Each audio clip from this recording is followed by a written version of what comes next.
تقييمي للاعيبة الأهلي النهارده بعد مباراة ولا أجمل ضد يانج أفريكانز التي انتهت بنتيجة 2-0 وتصدر الأهلي المجموعة برصيد 7 نقاط، وفي المركز الثاني يانج أفريكانز برصيد 4 نقاط. طبعا الأهلي يتصدر منفردا ويبتعد عن المركز الثاني بفارق 3 نقاط. بالنسبة للاعيبة النهارده وخصوصا المدرب يسترب عامل شغل عالي جدا بالعناصر المتوفرة. بالنسبة لتقييم اللعيبة هنقيم أول حاجة المدرب يسترب، المدرب الدنماركي بصراحة عامل شغل جامد جامد جامد مع الأهلي، هياخد معانا 9 من 10 ويستحق التقييم ده. بصراحة أنا بتفرج على الماتش شايف إن في شغل وتكتيك وترابط بين اللعيبة، يعني حاجة مختلفة تماما عن قبل كده، فيستاهل معانا 9 من 10. بالنسبة للاعيبة الأهلي هنبدأ بحراسة المرمى أوفا شوبير. أنت لاعب كبير جدا يا أوفا، فتستحق ان انت تاخد 9 من 10. بصراحة انت شلت كور صعبة فتستحق معانا 9 من 10، ونتمنى الاستمرارية في هذا المستوى بإذن الله. بالنسبة لخط الدفاع هنبدأ بمحمد هاني، هياخد معانا 9 من 10، عمل اسيست جميل جدا لتريزيجيه، فبصراحة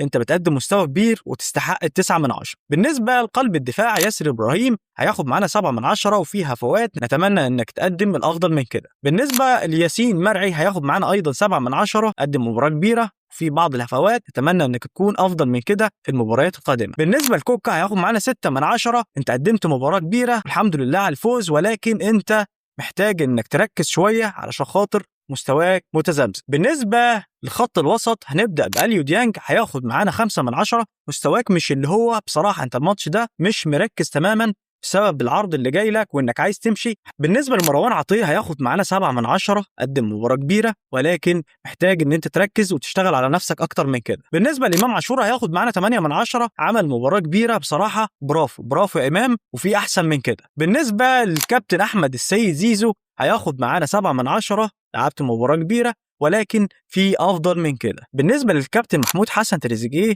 كابتن الاهلي هياخد معانا 10 من 10، ورجل المباراه، هدفين ولا اجمل، ما شاء الله، يعني مستواك عالي جدا، نتمنى الاستمراريه يا تريزيجول. بالنسبه لمروان عثمان النسر الجديد داخل النادي الاهلي، لعب مباراه كبيره جدا، وبصراحه انا متفائل جدا ان مستواك هيتحسن مع الوقت، فهنديك 5 من 10 لان انت ما قدمتش المستوى المطلوب، ومش هنحكم عليك في البداية لأن أنت لسه منضم حديثا للنادي الأهلي، فنتمنى لك التوفيق وإنك تقدم أكتر من كده مع النادي الأهلي. بس كده ده تقييمي للاعيبة الأهلي في مباراة النهاردة ضد يانج أفريكانز. لو شايف إن أنا ببالغ في التقييمات اكتب لي في التعليقات. بس كده، وقبل ما أقفل الفيديو، مبروك علينا الفوز، وما تنساش تصلي على النبي محمد صلى الله عليه وسلم في تعليق. سلام.